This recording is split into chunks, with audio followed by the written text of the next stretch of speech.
Et si nous faisions la plus grande expérience sociale de l'histoire de Minecraft, où 1000 joueurs différents seraient placés sur un serveur divisé entre 2 continents géants pour simuler des civilisations réalistes? Pas de tutoriel, pas d'aide, pas de seconde chance, parce que si tu meurs, c'est fini, mort permanente. Les joueurs peuvent tout faire, collecter des ressources, se faire des amis ou même devenir dictateurs d'une société. La cerise sur le gâteau, c'est qu'un continent est un paradis plein de ressources, tandis que dans l'autre, il ne reste rien. Chaque joueur sera poussé à l'extrême de ses principes, et à la fin, la paix ou la guerre peut survenir. Cette expérience était incroyable, meilleure que de nombreux blockbusters. Tout a été réalisé par le youtubeur étranger Ishi, qui considère la meilleure histoire de toutes ses vidéos, avec déjà 40 millions de vues. C'est absurde du niveau de MrBeast, vraiment hors norme. Tout le mérite lui revient, prépare le popcorn, invite tes amis et profite de cette histoire incroyable.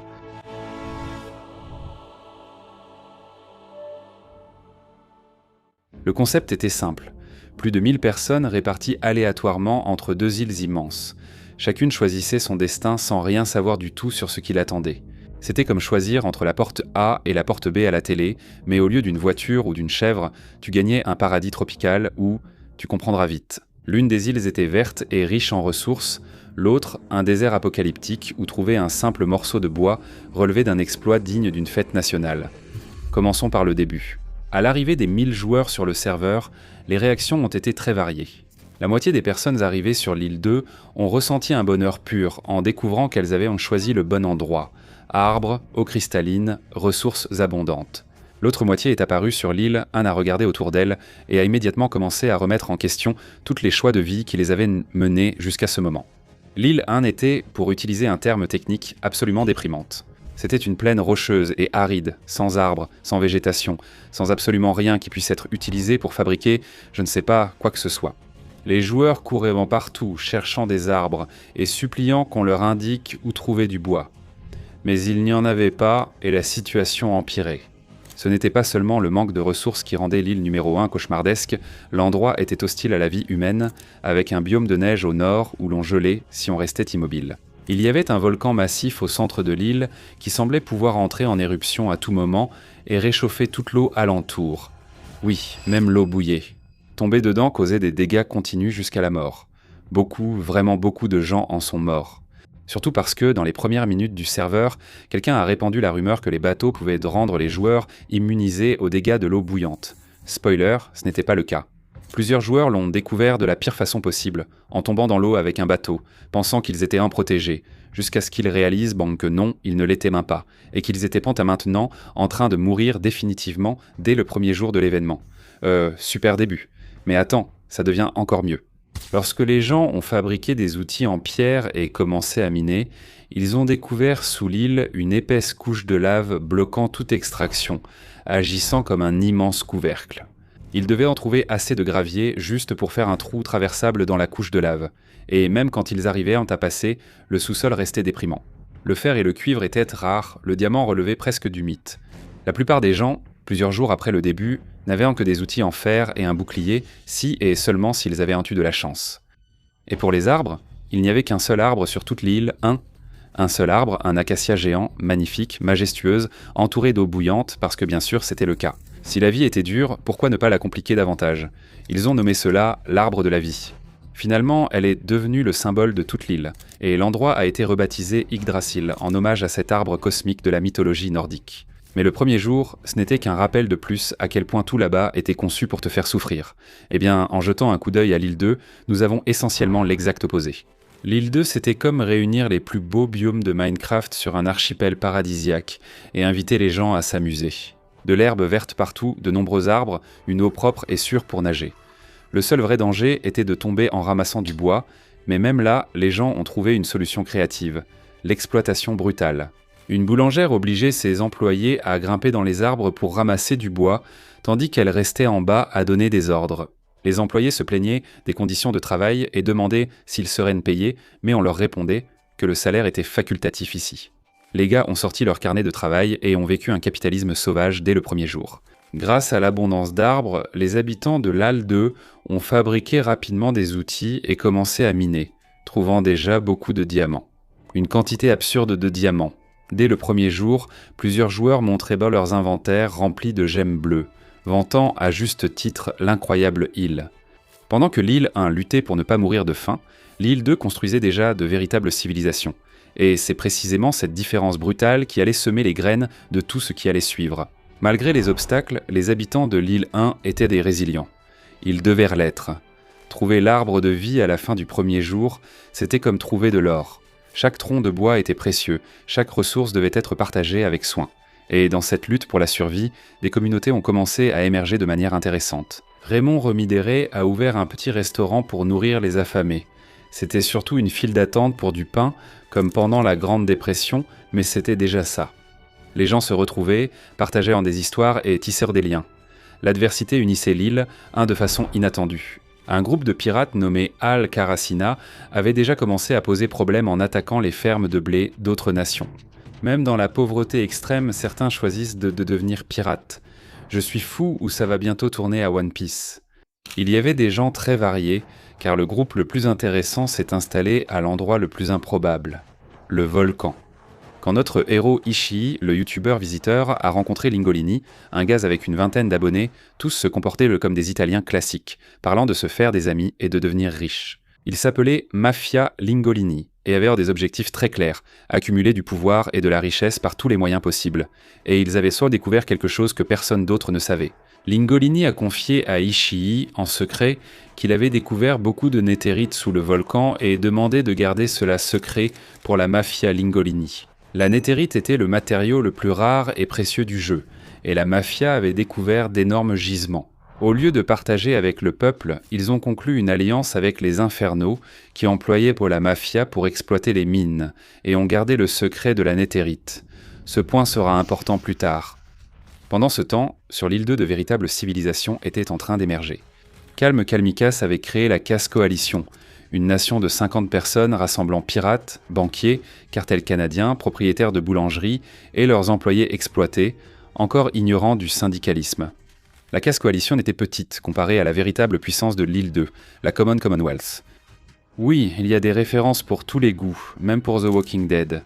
Eh bien, la Commonwealth avait été formée lorsque 5 nations distinctes, qui étaient apparues relativement proches les unes des autres, ont décidé de s'unir en un super-État. Ces nations comprenaient Mécanos, Mékonos, Arfon, Azecoria, The Gauntlet et la Laedonia. Le résultat fut une super-nation avec plus de 150 citoyens, avec 5 dirigeants au sommet, un conseil doté d'un pouvoir égal. Ils étaient ambitieux, organisés et voulaient retransformer leur montagne en une ville imposante qui dominerait toute l'île. Les dirigeants de la Commonwealth expliquaient peu leur plan grandiose avec confiance, parlant de la façon dont ils allaient redevenir la nation la plus puissante, la plus respectée et la plus influente. On voyait que la Commonwealth serait une force avec laquelle il faudrait compter, mais aussi que 5 dirigeants convaincus de leur supériorité causeraient inévitablement des conflits internes. Et ces conflits allaient arriver très très bientôt. Il y avait aussi d'autres nations importantes sur l'île. Tricolore, par exemple, était une grande civilisation dirigée par une joueuse appelée Jophiel. Luminara, quant à elle, était une autre puissance, une fusion de 3 groupes, et comptait parmi ses dirigeants un joueur ambitieux appelé Floaxon. Il était le numéro 2, et dépendait de 3 Below Zero, un pacifiste qui jouera un rôle important plus tard. Plusieurs autres petites nations existaient dans l'archipel, mais la plus importante pour notre histoire était sûrement la plus petite, l'île de Saparata. Saparata était un joueur solitaire qui vivait sur une petite île au sud de l'archipel. Il était considéré comme neutre en politique, un gars tranquille qui voulait juste que tout le monde s'entende bien. Il n'avait aucune ambition de pouvoir. Il n'avait pas d'ambition de pouvoir, pas de plan secret, pas d'agenda caché. C'était exactement le genre de personne parfaite pour servir de bouc émissaire, mais ça, c'est pour plus tard. Le deuxième jour a débuté de façon imprévisible, avec un acte de générosité ayant presque coûté une vie. Raymond Remidéré travaillait dans son restaurant de pain quand un joueur nommé Chipud lui a rendu visite. Chipud avait une réputation grandissante sur l'Al, parce qu'il donnait toujours sa nourriture aux autres, même lorsqu'il mourait de faim lui-même. Certains trouvaient cela admirable, d'autres pensaient que c'était une manœuvre politique pour gagner en popularité et obtenir du pouvoir. Tout le monde s'accordait à dire que Chipud était au moins intéressant, jusqu'à une tentative d'assassinat soudaine contre lui. En plein jour, dans un restaurant bondé, quelqu'un a jugé que c'était le moment idéal pour éliminer ce type devenu trop populaire. Mais Chipud a survécu, et le pseudo-assassin a été vaincu peu de temps après. Et ce moment, ce seul instant de violence, a absolument tout changé. Chipud n'était plus juste le gars généreux qui offrait à manger, mais celui qui avait survécu à une tentative d'assassinat, devenant une légende vivante. Et il a utilisé cette renommée nouvellement acquise pour accomplir quelque chose de grandiose. Il a fondé l'Ashhelm. Shipud s'est autoproclamé empereur d'une nouvelle nation, entouré de fidèles qui le considéraient comme un leader charismatique et résilient. Il a présenté des plans ambitieux, construit une capitale, érigé un immense colisée où l'on se bat jusqu'à la mort, transformant cette terre en quelque chose de grandiose. Et le peuple d'Ashhelm a totalement adhéré à l'idée. Malgré la faim, le manque de ressources et tout ce qui jouait contre eux, leur motivation restait incroyable. Leur chef avait survécu à une représaille. Ils avaient un but et de l'espoir. Pour la première fois, l'île 1 semblait pouvoir réaliser quelque chose de vraiment important. Mais Ashhelm n'était pas la seule nation à émerger. Juste à côté, il y avait Nevermore, un groupe peu ordinaire pour le moins. Nevermore était essentiellement une secte gothique qui s'était littéralement enfermée dans une boîte et ne voulait de contact avec personne. Leur philosophie tournait autour de l'isolement, de l'autosuffisance et, probablement, d'une sorte de poésie sombre sur la nature éphémère. Ils étaient un bizarre, vraiment bizarre, mais inoffensif la plupart du temps du moins, et il y avait aussi d'autres groupes. Infernos, nation du feu sur le volcan, dirigée par la reine Sinica, qui voyait le volcan comme sacré et refusait que des étrangers exploitent les mines. Elysium, une démocratie sur le thème de la Grèce antique, dirigée par Benji Buttle et Hercuréen, qui était moins une nation qu'une confédération de 3 groupes différents. Covenant, Nevermore et Alcarcina. Covenant en particulier était le groupe militaire d'élite que tout le monde craignait à mort. Ils avaient des soldats extrêmement doués en PvP et étaient dirigés par un conseil de 7, avec Turntap à leur tête. Covenant avait la réputation d'être impitoyable, efficace et absolument terrifiante au combat. L'île 1 prenait enfin forme en tant que société complexe. Et le plus intéressant, malgré toute la misère, malgré le manque de ressources, les gens étaient relativement unis. L'adversité partagée créait un véritable sentiment de communauté. Ce n'était pas le cas de l'île 2. Tandis que l'île 1 affrontait la nature, l'île 2 était préoccupée par toute autre chose. Propagande. Le deuxième jour, plusieurs affiches et messages venus de l'île 1 ont commencé à circuler sur l'île 2. De la propagande nationaliste appelant à l'unification d'Yggdrasil, nom actuel de l'île 1, et à la préparation de l'invasion de l'île 2 pour s'emparer de ses ressources. Les affiches, bien faites et émouvantes, montraient West-Helm et Raikön unis contre un ennemi commun. Elles évoquaient l'adversité surmontée ensemble, la supériorité des pauvres sur les riches et la fierté nationale. Sur l'île 1, la réaction à la propagande restait mitigée. Beaucoup de gens adoraient et se sentaient inspirés, tandis que d'autres trouvaient en cela inutile et pensaient maintenant que cela ne ferait qu'inciter à la guerre. Mais de manière générale, la propagande fonctionnait pour unir l'île sous une identité commune. Sur l'île 2, la réaction était simplement la peur. Malgré toute sa richesse, tous ses diamants et ses ressources, il s'avère une chose essentielle. L'île 1 avait de meilleurs combattants. West-Helm avait Shipud, charismatique et doué au combat. Covenant avait des soldats légendaires en PvP. En cas de guerre, la richesse de l'île 2 ne compenserait pas la supériorité martiale de l'île 1. Et c'est cette peur qui a poussé plusieurs alliances de l'île 2 à organiser une réunion d'urgence. Plusieurs chefs se sont réunis près de Tricolore pour discuter de la menace perçue d'une invasion. C'est lors de cette réunion que Fluxon a réussi son premier grand coup. Fluxon, qui à l'époque était vice-président de Luminara, a plaidé avec passion que l'île 2 devait s'unifier, que toutes les nations devaient se regrouper dans un seul endroit qui pourrait être facilement défendu en cas d'invasion, et qu'ils avaient besoin d'un leadership centralisé et coordonné. Mais la plupart des dirigeants ont refusé l'idée. Alcalin Alki, président d'Aperion cependant, s'est montré très opposé à Fluxon. Lui et sa sénatrice ont accusé Fluxon d'utiliser la menace d'invasion comme prétexte pour obtenir du pouvoir personnel et de tenter de devenir un dictateur déguisé en sauveur. Et comme nous allions le découvrir, ils n'avaient pas tout à fait tort. La réunion s'est achevée sans réelle décision.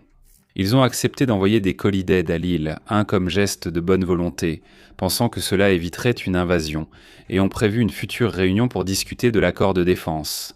Mais l'essentiel de cette réunion n'était pas une décision politique, mais ce qui s'est passé dans l'esprit de Fluxon. Il a compris quelque chose de crucial. La direction de l'île 2 était faible, désorganisée et incapable de prendre des décisions difficiles. Le Commonwealth s'était divisé entre 5 dirigeants. Aperion se faisait entendre, mais pas forte militairement. Tricolore semblait stable, mais n'avait pas l'ambition nécessaire, et personne ne se préparait réellement au conflit inévitable avec l'île 1. Alors Fluxon a commencé à faire ce que tout aspirant dictateur ferait. Il a commencé à comploter. Cependant, il était assez intelligent pour savoir qu'il ne pouvait pas faire cela seul. Il avait besoin d'alliés. Des personnes qui pensaient comme lui. Des personnes prêtes à faire tout ce qui était nécessaire. Et petit à petit, il a commencé à rassembler ces personnes. D'autres joueurs de Luminara qui voyaient la même faiblesse dans la direction. Des personnes ambitieuses qui voulaient le plus de pouvoir. Des personnes qui croyaient sincèrement qu'elles étaient en train de sauver l'île. Ils ont alors commencé à se réunir en secret. Ils formèrent la conspiration et ils avaient un plan. Mais les plans prennent du temps à être exécutés. Et pendant que Fluxon semait les graines de sa conspiration, d'autres choses se passaient sur les deux îles. Le troisième jour, l'île 1 a officiellement adopté le nom de Yggdrasil lors d'une réunion de Blue Cross. Blue Cross était une organisation créée pour gérer les conflits et faciliter la coopération entre les nations de Yggdrasil. C'était comme l'ONU, mais en mieux, sans des décennies de bureaucratie pour tout entraver. La réunion du troisième jour a marqué la première fois où toute l'île s'est vue comme une communauté unie.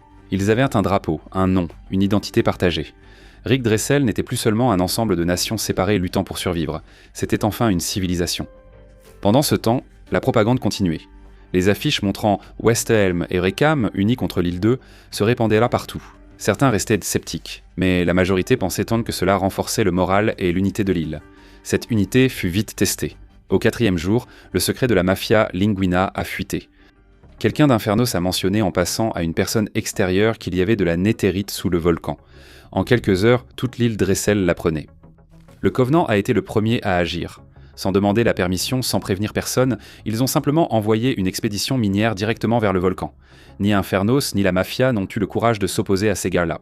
Et quand ils ont trouvé de la néthérite, ils ont confirmé que les rumeurs étaient en vrai. Sinica, la reine d'Infernos, est devenue furieuse. C'était sa terre, c'était en ses ressources, mais le Covenant avait une armée terrifiante.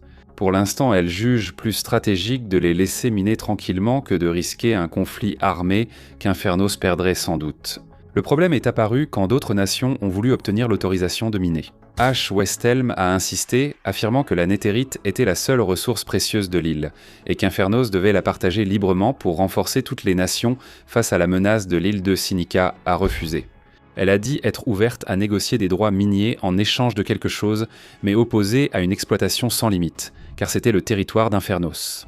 Ils devaient pas contrôler leurs terres, ce qui semblait logique, mais les autres nations ont accusé Inferno d'égoïsme et de nuire à l'île en accumulant des ressources. Certains ont même lancé des menaces voilées d'invasion si Inferno ne partageait pas la néthérite, rendant la situation rapidement tendue. La nouvelle union de l'île d'Yggdrasil risquait de s'effondrer en guerre civile avant même d'affronter une menace extérieure. C'est alors que Blue Cross est intervenu et a organisé une grande réunion le 5, où tous les dirigeants pourraient discuter calmement des droits miniers et, espérons-le, trouver un accord satisfaisant pour tous. Pendant ce temps sur l'île, De Fulixon avait ses propres projets et s'était rapproché de Saparata. Leur amitié était intéressante car ils étaient totalement opposés. Saparata était calme, naïf et pensait que tout le monde pouvait s'entendre en discutant simplement de leurs problèmes. Il n'avait aucune ambition de pouvoir, ne voulait dominer personne, il voulait simplement vivre en paix sur sa petite île isolée. Fulixon, en revanche, était ambitieux et stratégique, toujours en train de penser plusieurs coups d'avance. Mais il appréciait Saparata. Il l'appréciait vraiment. Saparata était l'une des rares personnes sur l'île que Fulixon considérait comme un véritable ami, et Saparata faisait entièrement confiance à Fulixon. Quand Fulixon proposait quelque chose, Saparata pensait que c'était pour le bien de tous. Il écoutait ses conseils sur les menaces et stratégies, convaincu que son ami maîtrisait mieux la politique. Cette confiance était essentielle pour le plan de Fulixon, qui avait besoin de quelqu'un de neutre et insoupçonnable, utilisable comme outil à son insu. Saparata était parfait, mais avant que Fulixon ne puisse exécuter son plan, il avait besoin d'un événement catalyseur, quelque chose qui choquerait toute l'île et créerait le chaos nécessaire pour qu'il puisse agir. Et puis, à la fin du 4e jour, cet événement s'est produit. Jophiel, reine de Tricolore, se promenait avec sa seconde, Séraphine, lors d'une journée ordinaire. Leur échange était détendu, rien d'anormal, jusqu'à l'attaque soudaine de Séraphine, qui n'était ni accidentelle ni un malentendu. C'était délibéré, calculé et brutal. En quelques secondes, avec un seau de lave et quelques coups d'épée, Jophiel, la dirigeante, était morte. La chef de Tricolore était partie pour toujours. Toute l'île a été choquée. Tricolore sombra aussitôt dans le chaos. Les gens criaient, cherchant à comprendre la trahison. Séraphine s'enfuit et la chasse débuta. Personne ne comprenait rien. Pourquoi ? Qu'est-ce qui avait bien pu motiver Séraphine à tuer sa propre chef ? Était-ce de la folie, de la jalousie, de l'ambition personnelle, ou quelque chose de plus sinistre ? La vérité, bien sûr, c'est que Fulixon avait tout orchestré. Séraphine avait cherché Fulixon après la réunion du 2e jour. Elle était d'accord avec lui sur la faiblesse du leadership, elle voulait aider, et lorsque Fulixon a suggéré qu'elle assassine Jophiel, elle a accepté. Pourquoi ? Fulixon savait convaincre que des actes terribles étaient indispensables pour le bien commun, expliquant toujours pourquoi chaque chef devait être éliminé. Il affirmait qu'ils étaient faibles, incompétents et menaçaient Transar l'avenir de l'île. Pour lui, les éliminer n'était pas un meurtre, mais un salut. Séraphine a adhéré à cette idée, mais ce n'était que le début. Foulixan visait bien plus grand. L'assassinat de Jophiel n'était que le premier domino. De retour à la base de Saparata, Foulixan a suggéré qu'il serait peut-être judicieux de convoquer une réunion d'urgence avec tous les chefs de l'île 2. L'objectif ? Discuter de l'assassinat, coordonner la chasse à Séraphine et rétablir l'ordre. Et Saparata, faisant toujours confiance à son ami, a accepté. Il a fixé la réunion pour le lendemain sur son île. Le 5e jour a probablement été le plus important de tout l'événement, car c'est le jour où les deux îles ont pris des chemins complètement différents. Sur l'île Yggdrasil, une tragédie sans rapport a commencé. Noble Bucket, le chef des pirates d'Aikarasina, est mort d'une manière presque comique. Il explorait sous l'île lorsqu'il est tombé dans une couche de lave dont il ignorait l'existence, et il est mort instantanément. C'était le genre de mort stupide qui arrive quand on explore trop vite sans faire attention. Nemo Noble Bucket réalisa trop tard son erreur fatale, et ses derniers mots exprimèrent son incrédulité à l'idée de mourir définitivement. Daybreak Media, l'entreprise de presse la plus fiable d'Yggdrasil, a couvert la mort de façon approfondie. C'était une nouvelle triste, mais honnête. Des dirigeants mouraient, et ce n'était pas toujours pour des raisons politiques. Parfois, c'était juste de la malchance. Ou plutôt, la sélection naturelle, la nullité, l'incompétence. Comment quelqu'un peut-il mourir à ce stade du jeu ? Mais bon, il n'y avait pas que de mauvaises nouvelles. Le Covenant a finalement décidé de rejoindre officiellement la Blue Cross, unissant ainsi toute l'île d'Yggdrasil sous une alliance coopérative. C'était un moment historique. Pour la première fois, tout le continent collaborait officiellement. Cette unité fut aussitôt testée lors de la réunion de l'après-midi sur les droits miniers du volcan. Nous en reparlerons plus tard. Yggdrasil était toujours uni, ce qu'on ne pouvait pas dire de l'île 2.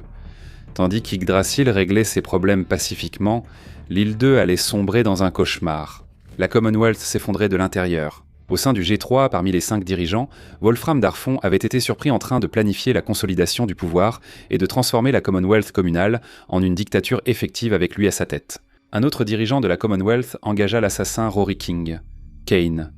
Wolfram fut tué sur ordre d'un collègue, réduisant encore la confiance des citoyens dans la Commonwealth. L'un d'eux s'est plaint à Karl Mekes que la direction de la Commonwealth jugeait la néthérite inutile, ce qui était absurde puisque c'était le matériau le plus résistant du jeu.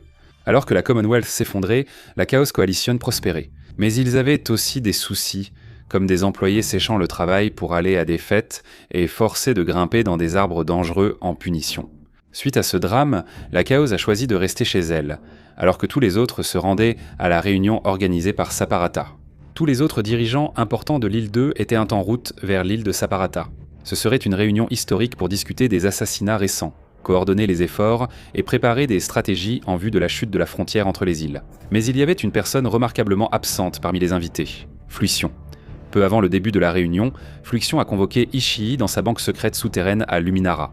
Le youtubeur Ishii est arrivé, confus, et a demandé les intentions de Fluixion, qui a expliqué calmement et méthodiquement. Il n'a pas participé à la réunion, estimant les dirigeants de l'île totalement incompétents. Il voyait un Yggdrasil se préparer à envahir, mais lors de la réunion, leur réponse fut d'envoyer de l'aide pour renforcer l'ennemi. C'était insensé et stupide. Cela conduirait à la mort de tous sur l'île 2. C'était se tirer une balle dans le pied. Il ne voulait pas de sang sur les mains. Ishii a alors demandé s'il avait un plan. Fluixion a dit qu'il avait un plan ignoré par tous. Bien que rejeté, il pensait qu'on pouvait encore sauver l'île, à condition que la direction actuelle parte. Ishii a alors demandé ce qu'il voulait dire par partir. Fluixion est allé droit au but. Partir, être retiré, supprimé. Il en avait assez d'attendre. Et cela allait se passer aujourd'hui. Il a expliqué qu'à la première réunion du 2e jour, Séraphine seule avait compris la situation. Elle lui avait proposé son aide, il l'avait persuadé d'éliminer Jophiel, et aujourd'hui ils allaient finir le travail. Ishii demanda, inquiet, ce qui allait exactement se passer lorsque les dirigeants arriveraient à la réunion. Fluixion répondit qu'il allait se passer quelque chose qu'il ne voulait pas faire, mais qui devait être fait, qu'il sauverait l'île par tous les moyens. Ishii demanda s'il était certain que le plan fonctionnerait. Fluixion avoua ne pas savoir, mais qu'il n'avait pas d'alternative. Ishii posa une autre question. Il demanda si Fluixion ressentait de la culpabilité en faisant tout cela. Fluixion fit une pause, il dit qu'une partie de lui se sentait mal pour Saparata. Saparata n'avait aucune idée de ce qui allait lui arriver, parce que Saparata est innocent, parce que Saparata lui faisait confiance. Et alors Fluixion posa une question rhétorique et fracassante. Si tu devais trahir quelqu'un, trahir ton meilleur ami pour sauver le Mew, tu ne le ferais pas, simplement le capitaine Patrick Carré. Les dirigeants arrivèrent sur l'île de Saparata, où Saparata les accueillit chaleureusement, les remercia et annonça d'importants sujets à discuter. La salle de réunion qu'il avait bâtie était simple et fonctionnelle. Longue table centrale, chaises pour les délégués, torches pour l'éclairage. Personne ne savait que Séraphim et un conspirateur, New Kids, étaient cachés dans le plafond, attendant le bon moment. La réunion commença. Les gens s'installaient et discutaient. Voilà que quelqu'un souleva la question de savoir si les meurtres d'Ulfram et de Jophiel étaient poliés, s'il y avait ou non une conspiration en cours, si les dirigeants étaient en sécurité. Plusieurs étaient d'accord pour dire qu'il se passait probablement quelque chose de plus grand, que les dirigeants n'étaient probablement pas en sécurité. Et c'est précisément à ce moment-là que cela s'est produit. Séraphin activa un mécanisme de redstone caché dans le plafond. Plusieurs stalactites, beaucoup d'entre elles, commencèrent à tomber sur la tête des délégués. Le chaos fut instantané et total. 6 des 10 délégués sont morts sur le coup. Alkaline, Alk, Alki, Jackster, Phoenix Blazin, Matsut, Corylline et Trokikid. Tous ces présidents, diplomates, conseillers ou capitaines ont tous été tués de façon permanente.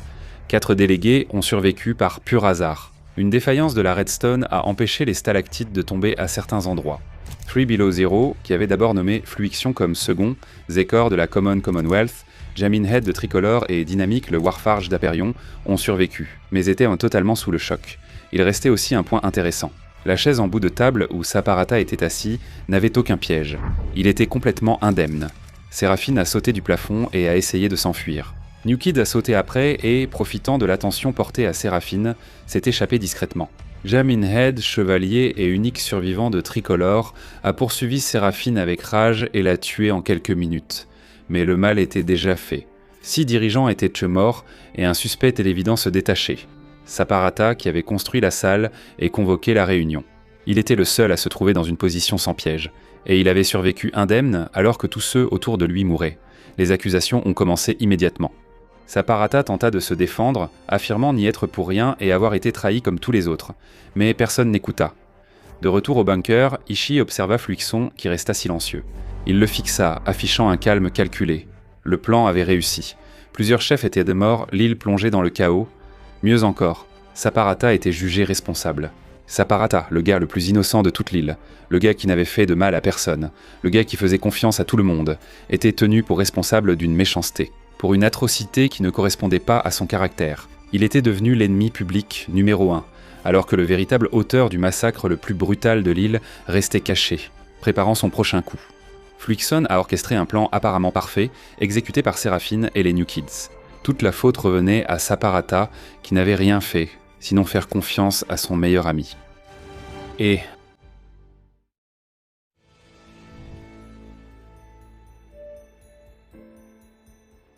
Début du 6e jour, l'île 2 était sous le choc. Les habitants ont découvert les messages de mort dans le chat.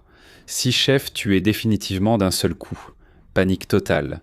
Les nations majeures de l'archipel, dont le Commonwealth, Chaos Coalition et Tricolore, ont réagi en déclarant Saparata fugitif. La consigne était simple, traquer et éliminer sans pitié, sans seconde chance. Mais le 6e jour ne portait pas seulement sur le chaos à l'île 2, une autre bombe était sur le point d'exploser. L'annonce avait été faite. Le lendemain, au 7e jour, la barrière entre les deux îles tomberait. Après près d'une semaine d'isolement, l'île 1 et l'île 2 pourraient enfin se retrouver. Et tout le monde savait ce que cela signifiait. Un mot, guerre. Du moins, c'est ce que pensaient les gens de l'île 2. Soyons honnêtes, ils avaient vu toute la propagande nationaliste de l'île 1, discours sur la suprématie, le gigadracel, la supériorité de l'île 1 et sa volonté de conquérir l'île 2. Quand la barrière tomberait, l'île 1 envahirait pour prendre les ressources manquantes. Cette peur, c'est sur elle que Fluixon misait depuis le début. La paranoïa poussait les nations de l'île 2 à se méfier et à se préparer à la guerre, ce qui servait son plan. Pendant ce temps, sur l'île 1, la plupart des gens ne se souciaient tout simplement pas du drame qui se déroulait sur l'autre île. Ils avaient leurs propres problèmes à résoudre. La propagande nationaliste des premiers jours avait beaucoup perdu de sa force. Les gens étaient les plus préoccupés par le fait de trouver de la nourriture, de miner du fer et de ne pas mourir de faim ou dans l'eau bouillante. La politique de l'autre île n'était pas une priorité. Les moins chanceux n'avaient pas de temps pour d'autres causes, toute ressemblance avec la réalité étant fortuite. Le 6e jour a cependant apporté des événements intéressants sur l'île 1. Même à Elysium, Beige Butel traversait une crise de leadership. Ils se plaignaient sans cesse que tous étaient trop têtus et refusaient tout changement menaçant leur vie paisible.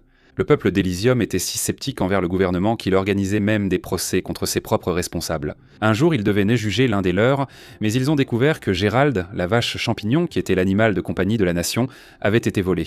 Tous ont délaissé le procès pour chercher Gérald, question de priorité. À West Elm, la situation devenait intéressante. Le Colisée venait d'être inauguré, une arène massive et magnifique, idéale pour les événements. Et quand on a demandé à Shipuji, ce même chef instable de West Helm, à quoi il comptait exactement utiliser cette arène, la réponse a été vague. Shipuji, bien qu'il soit un leader populaire et dynamique, était aussi réputé pour sa folie. Il haïssait les réunions, tenait des propos absurdes et sa justice reposait sur le combat, non sur un tribunal civilisé. Si tu avais un problème avec quelqu'un, tu le réglais à coups de poing. Sinon, une révolution secrète grandissait à West Helm, menée par Rancipai et l'architecte en chef, Night Shark. L'inquiétude sur le tempérament de l'empereur a conduit à une première tentative d'assassinat dès le 2e jour, mais sa survie lui a finalement apporté beaucoup de médiatisation. La première partie de leur nouveau plan consistait à éliminer UW le 006, en gros le second commandant du Shipuji, et ils ont réussi, Rancipai a tué ce type. Mais immédiatement après, l'armée de West Helm a poursuivi Rancipai et l'a tué aussi. Donc maintenant, Night était le seul chef de la révolution qui restait, et il savait que ce n'était qu'une question de temps avant que le Shipuji ne découvre tout. Le Shipuji a été très clair, toute personne surprise à conspirer contre lui serait exécutée au nom de West Helm. Gloire à West Helm. Mais l'événement principal du jour 6 sur l'île 1 a été la grande réunion des chefs de l'île 1 à la Blue Cross pour décider du sort du néthérite trouvé sous le volcan. Le contexte était le suivant.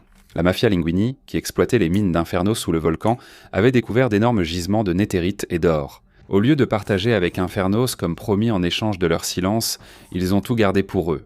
Quand d'autres nations ont découvert la néthérite et envahi le territoire d'Infernos, Sinica, la reine d'Infernos, a interdit l'accès à tous, provoquant un énorme problème. La néthrite était la ressource la plus précieuse du jeu. Sans elle, l'île 1 n'aurait aucune chance face à l'île 2 en cas de guerre. Alors la réunion de la Blue Cross a été convoquée pour décider une bonne fois pour toutes si Infernos allait ou non ouvrir les droits d'exploitation minière du volcan. Eh bien la réunion a commencé sous tension. Le modérateur de la Blue Cross a demandé qu'Infernos permette à tout le monde de miner librement sous le volcan. Sinica a refusé fermement. Elle affirmait que le volcan était la terre sacrée, leur lieu de vie, et qu'il refusait que des centaines de personnes envahissent et dévastent l'endroit.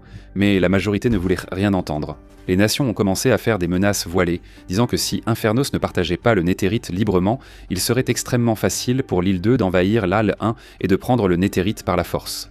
Certaines nations sont allées encore plus loin, insinuant que même des nations de l'Al 1 pourraient envahir Infernos s'ils continuaient à refuser. Mais Sinica est restée ferme. La réponse était non. C'est alors qu'un événement inattendu survint. Linguline, chef de la mafia Linguini et principal allié d'Infernos, s'opposa publiquement à elle. Linguline a déclaré aux dirigeants qu'il n'était pas d'accord avec l'interdiction d'exploiter le volcan par Infernos, rappelant que toute l'île 1 traversait des difficultés et méritait une part de cette ressource. Les autres nations ont applaudi, enfin quelqu'un parlait avec bon sens. Linguline est allé plus loin. Il a commencé à faire appel au côté émotionnel, disant qu'il n'était pas juste que la reine d'Inferno soit là avec des bottes en diamant, alors que certaines personnes n'avaient même pas d'armure. Que la mafia... On avait pu miner dans le volcan le jour, mais plus maintenant. Sinica refusait toujours, affirmant que le volcan était sacré et qu'il ne voulait pas qu'il soit dévasté par des centaines de personnes. Linguline a alors fait le geste le plus audacieux et traître de la réunion. Il a annoncé que la mafia Linguini possédait une grande partie du territoire du volcan, et qu'à partir de ce moment, la famille Linguini déclarait son indépendance vis-à-vis d'Infernos. Et maintenant, lui, en tant que chef indépendant, allait ouvrir l'exploitation minière à toute personne intéressée. C'est le jackpot, impossible de faire mieux.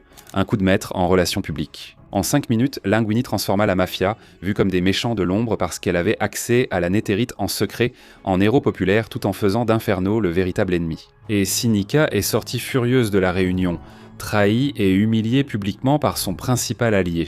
Le pire, c'est que désormais, tous voyaient à la mafia comme une entité souveraine opprimée par Infernos, alors qu'en réalité, elle leur avait volé des ressources tout ce temps.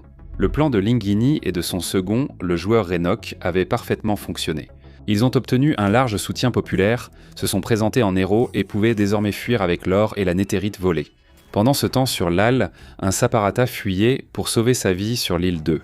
Il s'était réfugié dans les marais et jungles de l'île du Sud pour fuir la civilisation, mais savait qu'avec le temps, il paraîtrait plus coupable. Les gens étaient déjà persuadés qu'il était l'assassin. Fuir ne faisait que renforcer cette idée, alors Saparata a pris un risque. Se rendre, mais uniquement avec la garantie d'un procès équitable. Il voulait pouvoir se défendre, expliquer la situation et révéler les vrais coupables. Fluixon, pendant ce temps, était extrêmement satisfait de la tournure des événements, mais le travail n'était pas encore terminé. Il lui restait 2 cibles à éliminer. Kalmikes, chef de la Casse Coalition, et Tribal 3 Below Zero, président de Luminara qui avait rétrogradé Fluixon de son poste de vice-président. Séraphine étant morte, Fluixon a chargé un autre conspirateur de la mission. Au début du 6e jour, un autre dirigeant est tombé, 3 Below Zero, son ancien supérieur. Pour l'extérieur, ce n'était qu'un meurtre de plus, un chaos et une violence aléatoire. Pour Fluixon, c'était pourtant une progression stratégique planifiée. Chaque mort augmentait la paranoïa de façon exponentielle. Chaque assassinat poussait les gens à se faire de moins en moins confiance et surtout à se méfier de plus en plus de l'AL 1. Cela fonctionnait parfaitement. La direction de Tricolore se préparait déjà à la guerre et aux combats inévitables. L'aide à l'île 1 avait été totalement abandonnée. La construction du pont de Luminara avait été arrêtée. Après tout ce temps, le plan de Fluixon fonctionnait enfin. La coalition CAS a tenté d'organiser une réunion diplomatique le 6 pour remonter le moral de l'île 2 avant la chute de la barrière. Calmi CAS était si effrayée après l'assassinat de 3 Below qu'elle n'a pas pu entrer dans le bâtiment. Elle est restée dehors en disant à ses membres qui lui conseillaient de ne pas participer qu'il y avait eu une tentative d'assassinat contre elle la veille. L'une des dernières dirigeantes majeures encore vivantes, CASS, se déplaçait toujours entourée de gardes, le personnel la suppliant de porter une armure pour sa sécurité.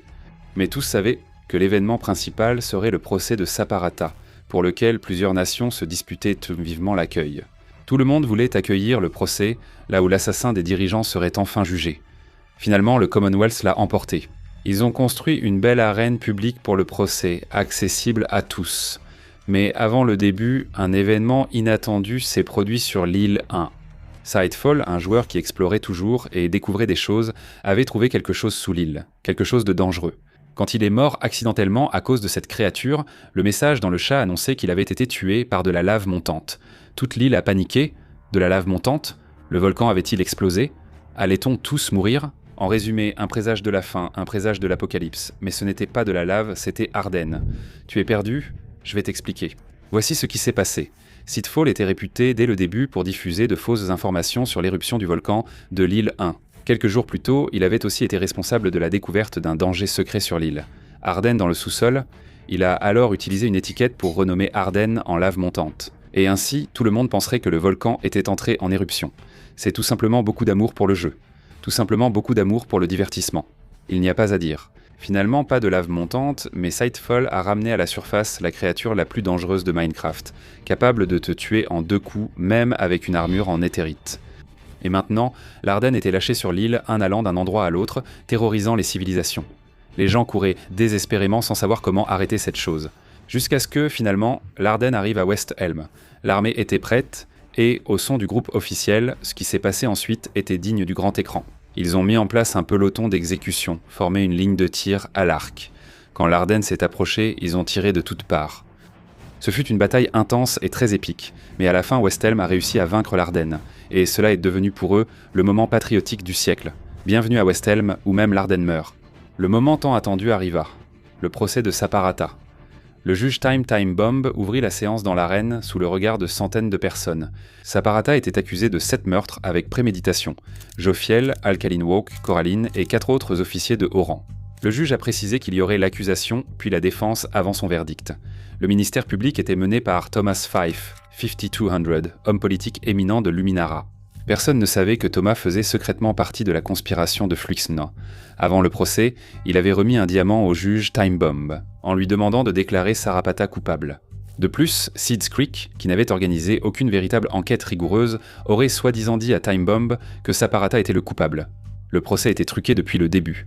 Thomas est allé droit au but dans l'accusation. Saparata a construit la salle de réunion avec un piège mortel pour tous sauf lui. Après que le piège a été déclenché, il s'est enfui en simulant la surprise. Il était un assassin de sang-froid et un terroriste ayant détruit l'île. Le ministère public a appelé Zekor, un survivant du piège, à témoigner. Zekor a confirmé qu'il n'y avait qu'une seule chaise sans piège en dessous, et que celui qui était assis sur cette chaise, Sarapata, était visé par les cris de la foule. Assassin, traître. Qu'il meure, et puis vint le tour de la défense. Il a commencé par dire que tout ce qu'il avait toujours voulu pour l'île, c'était la paix et la coopération entre les nations, qu'il pouvait jurer surtout qu'il était innocent et que ce n'était pas lui. Et alors il a fait le geste le plus risqué possible et a dénoncé les vrais coupables nommément. Saparata a expliqué que la direction de Luminara l'avait aidé à construire la zone de réunion. Cela comprenait le procureur Thomas, des citoyens de Luminara et surtout leur chef, Flo Hickson. Il a expliqué qu'en allant chercher les dirigeants pour la réunion, ceux en qui il avait le plus confiance ont profité de lui pour installer le piège dans le plafond, ont tué les dirigeants et l'ont accusé à leur place. Saparata découvrit qu'il avait été trahi et accusé à tort par son propre ami. La foule resta silencieuse, assimilant l'accusation. Puis Saparata fit une erreur fatale.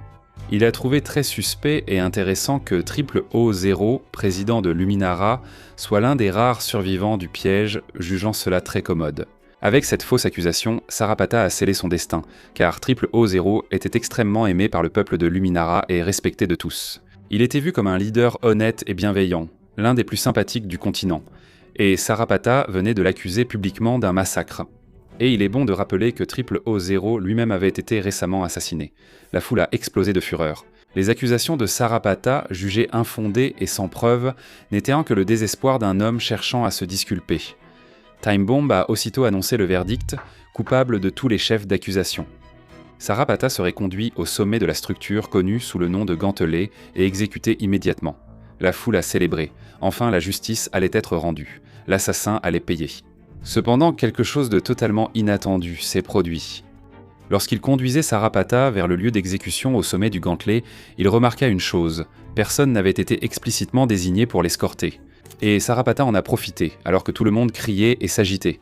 Sarapata s'est simplement enfui. Il a couru, sauté par-dessus le mur, est monté dans le bateau et est parti.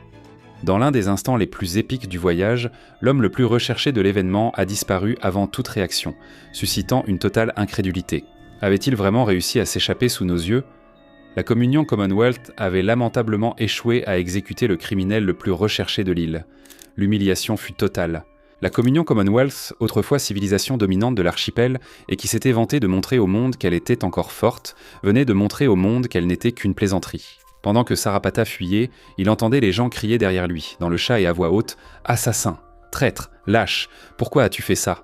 Seul Sarapata a réussi à prendre un bateau et à ramer au loin. Mais pourquoi faire ? Était-il l'homme le plus détesté de 2 îles entières ? N'avait-il nulle part où fuir ? N'avait-il aucune alliance ? N'avait-il rien ? Eh bien, c'était au 7e jour et tout allait changer, parce que c'était le jour où la barrière entre les îles allait enfin tomber.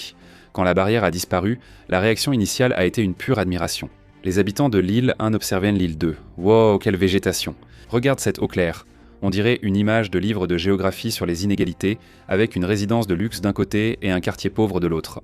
Les habitants de l'île 1 ont aussitôt prélevé des ressources sur l'île 2, bois, moutons, tout ce qui leur manquait. Étonnamment, le flux de ressources n'allait pas que dans un seul sens. Il y avait des gens de l'île 2 qui prenaient du gravier et d'autres matériaux de l'île 1. Et lorsque les habitants des 2 îles se sont rencontrés pour la première fois, ils ont été étonnamment amicaux, sans violence ni guerre. 2 joueurs, chacun d'une île, ont construit ensemble un tunnel souterrain reliant les îles. Ce fut un moment historique de coopération, car il est vite apparu que l'île 1 ne voulait pas la guerre. Ils étaient pour ravis de visiter l'île 2 et d'obtenir des ressources manquantes. Au début du 7e jour, Linguini a pris une décision importante. Après la réunion du Néthérite, devenue très tendue, et sa trahison publique envers Infernos, Linguini craignait vraiment que Sinica veuille se venger violemment contre lui et la mafia. Il a donc décidé de déplacer toute la mafia Linguini vers le territoire de l'île 2 bien loin d'Infernos. Il a choisi de s'installer près de la Casse Coalition, espérant y mener une vie plus paisible. Calmecas, toujours prudente, lui a demandé s'il dirigeait une mafia. Linguini a confirmé, évoquant un possible rebranding et changement d'image. Craignant un risque, Cass a poliment mais fermement demandé à Linguini d'installer sa base hors du territoire officiel de la Casse Coalition. Au 7e jour, Cass a aussi organisé de grandes funérailles pour Wood Daddy, membre très apprécié de la communauté. Plus de 100 personnes des 2 îles sont venues rendre hommage, un vrai moment d'union au milieu du chaos et de la violence. Alors que l'influence et le respect de Calmecas grandissaient, la communion Commonwealth était en ruines absolues. Le procès de Saparata la veille avait été un désastre total et public. Les îles avaient confié à la communion Commonwealth le procès du siècle pour juger les dirigeants assassins. Après que Saparata ait échappé à l'exécution à cause de la sécurité incompétente, la confiance dans la communion Commonwealth s'est effondrée. Jadis puissance mondiale, cette civilisation était désormais perçue comme une plaisanterie. Au 7e jour, la plupart des dirigeants de la communion Commonwealth ont démissionné, ne voulant plus être associés à cet échec. Seul Seat Skrig restait alors à la tête de la fédération en déclin. Et Seat Skrig a clairement affiché ses priorités. Il recherchait activement Saparata et comptait rétablir l'ordre au sein de la Commonwealth en l'exécutant personnellement. Il était également déterminé à faire croître à nouveau la population, envoyant des invitations publiques, en particulier aux habitants de l'île 1 qui pouvaient désormais s'y installer. Et cela a fonctionné dans une certaine mesure. Plusieurs personnes ont déménagé dans la Communion Commonwealth, y compris, ironiquement, Nightjark, l'architecte en chef de West Helmet, qui a dû fuir parce que Shipuji avait découvert ses plans secrets de révolution. Nightjark et d'autres révolutionnaires de West Helmet se sont réfugiés dans la Communion Commonwealth, espérant échapper à Shipuji.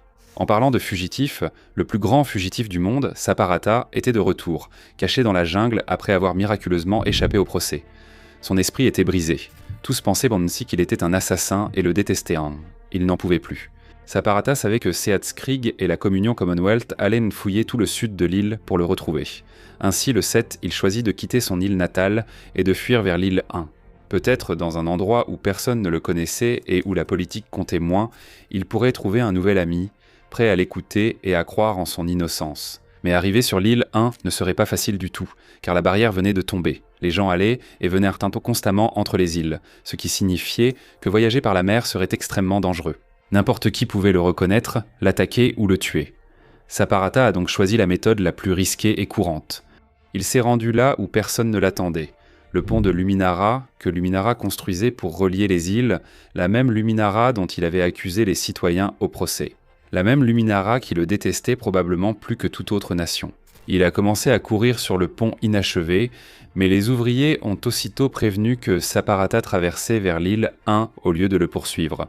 Pendant ce temps, Saparata courut aussi vite qu'il put, arriva au bout du pont, prit un bateau et navigua désespérément le reste du chemin jusqu'à l'autre île. Et qu'est-ce qui s'est passé ? Lorsqu'il est finalement arrivé sur l'île 1, c'était totalement inattendu. Un joueur est apparu et l'a salué calmement. Il s'avère que Saparata avait fait quelque chose de très intelligent avant de s'enfuir. Il avait discrètement contacté plusieurs personnes sur l'île, en offrant 2 piles entières de diamants si quelqu'un lui donnait un endroit sûr où se cacher. C'était littéralement tout ce qu'il avait de précieux. Parmi tous les candidats, c'est Turnetap, chef du Covenant, la civilisation la plus redoutée et militariste de l'Al, avec les meilleurs soldats PVP, qui a accepté l'offre. Turnetap a aussitôt pris les 2 piles de diamants promises par Saparata et les a données à son armée. C'était une fortune pour eux. Dans un geste surprenant, Turnetap avait réuni son escouade d'élite pour une mission secrète sur l'île 2, qui n'était pas vraiment une mission du Covenant. C'était une faveur, une demande venue d'Infernos.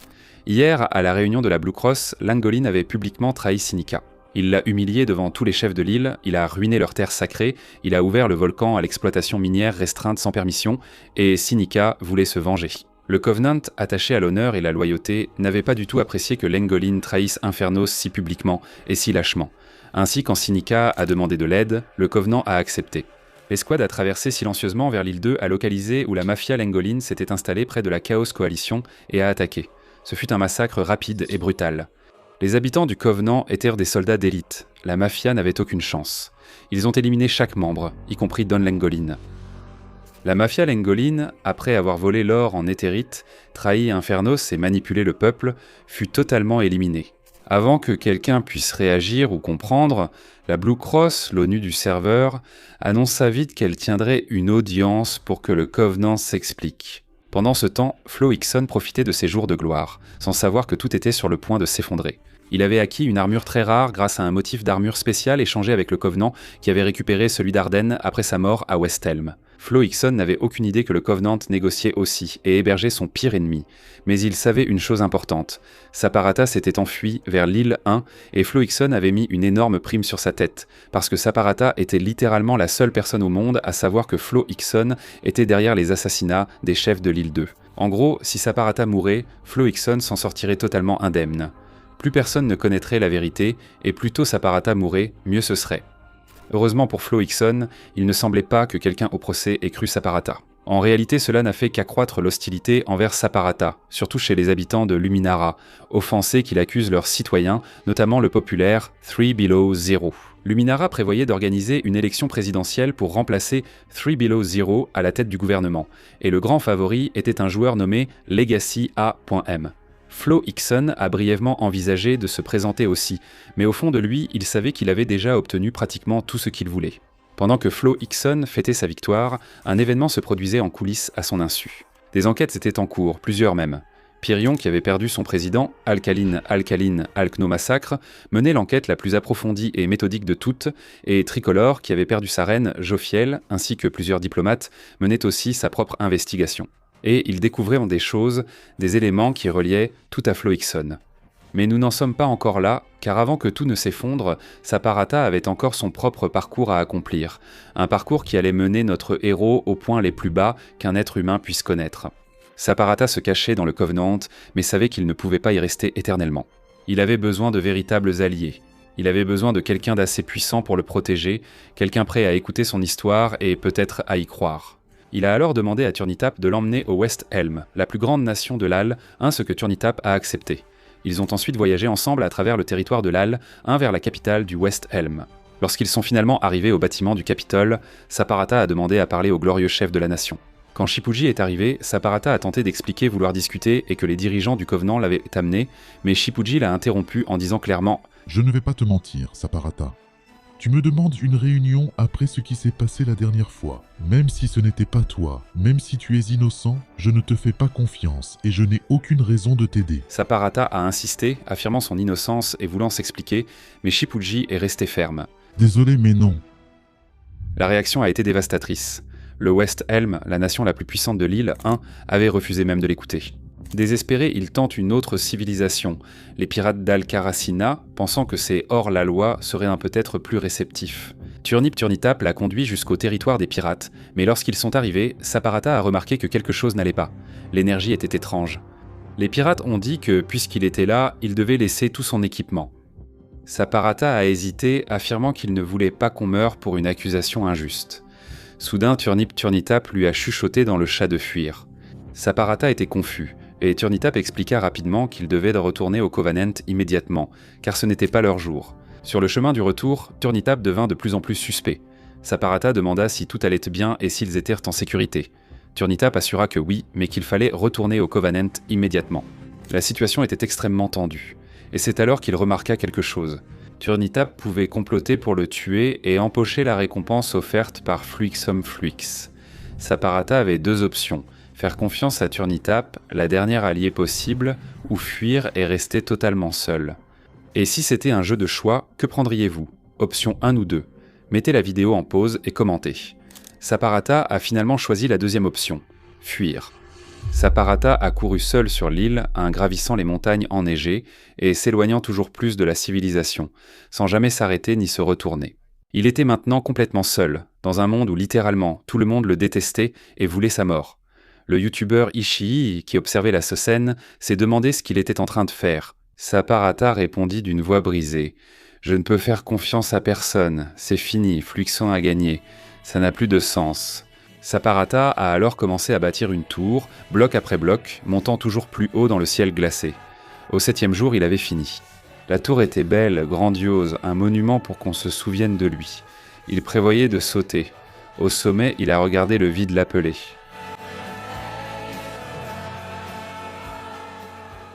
À la dernière seconde, il a murmuré quelque chose qui allait tout changer. « Si je dois mourir, je vais m'assurer qu'ils viennent avec moi. »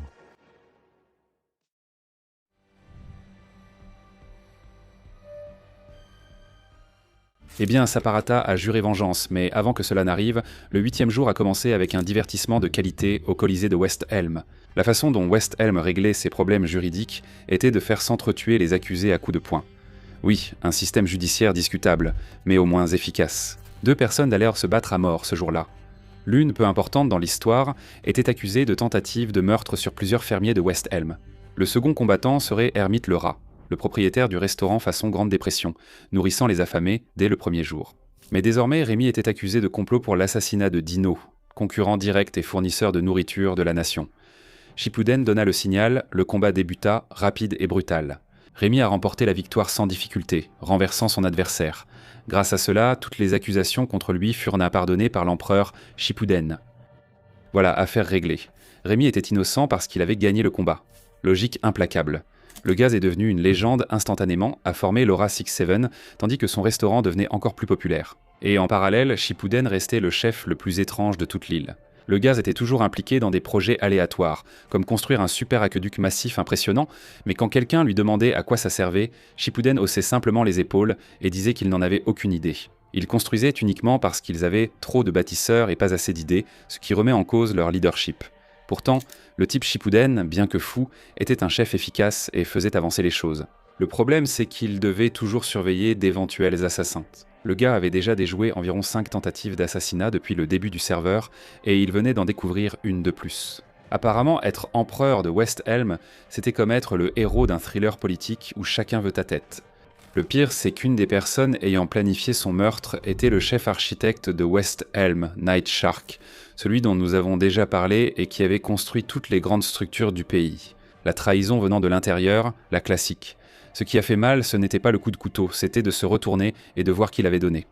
Shippuden a immédiatement envoyé des espions dans le monde entier pour retrouver le gars, et quand ils ont découvert qu'il se cachait là-bas, Shippuden a contacté Sitzkrieg, l'un des premiers dirigeants de la Communion Commonwealth, et maintenant pratiquement le seul, et a fait une demande très directe. Rendez Night Knight à Washer Elm. La réponse de Sitzkrieg fut limpide. Non. La Communion Commonwealth manquait de citoyens et recherchait de bons bâtisseurs. Plus encore, elle ne cédait pas face aux tyrans. Cela a fait exploser Shippuden de colère. Il a parcouru le serveur, racontant à tous que la Communion Commonwealth était corrompue, protégeait des criminels et était composée de traîtres à arrêter. En gros, c'est devenu sa mission personnelle de faire détester la Communion Commonwealth à tout le monde. Et ça a marché.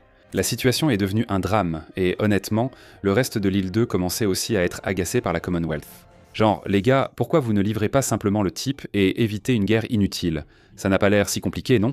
C'est là que Kelmy Keys avait une approche complètement différente pour ce genre de situation. Elle avait une grande population et ne se préoccupait pas de perdre des citoyens problématiques. Cette femme avait des priorités claires et aucune patience pour le drame.